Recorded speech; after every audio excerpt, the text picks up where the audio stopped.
L'administration Haley Driscoll a présenté une réforme créant un nouveau parcours d'accès à la profession enseignante. Cette proposition permettrait aux candidats éligibles de renoncer à l'une des deux épreuves du MTEL, l'examen requis pour l'obtention du brevet. Inscrite dans le cadre du Mass Leads Act, cette initiative vise à élargir les viviers de recrutement, répondre aux pénuries de main-d'œuvre et réduire l'écart entre la diversité des élèves et celle des enseignants.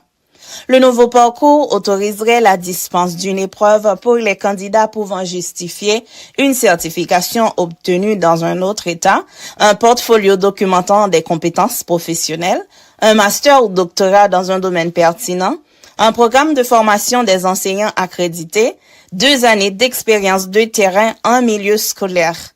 En élargissant l'accès à la profession, nous pouvons attirer encore plus d'enseignants talentueux, en particulier dans nos écoles les plus en difficulté, a déclaré la gouverneure Maura Healey.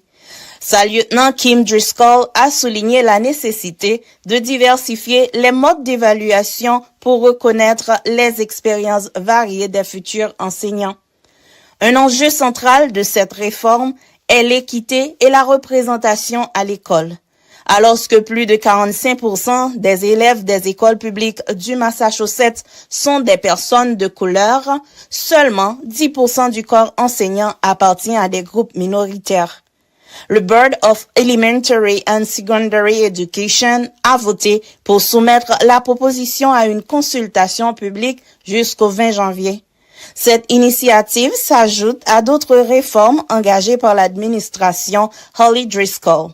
En février dernier, le gouvernement avait déjà proposé la mise en place d'évaluations alternatives au MTEL que le board a voté à l'unanimité pour rendre permanente. La parole est maintenant au public. Les observations recueillies d'ici au 20 janvier pourront conduire à des ajustements avant un éventuel vote final du board pour intégrer ce nouveau parcours dans la réglementation.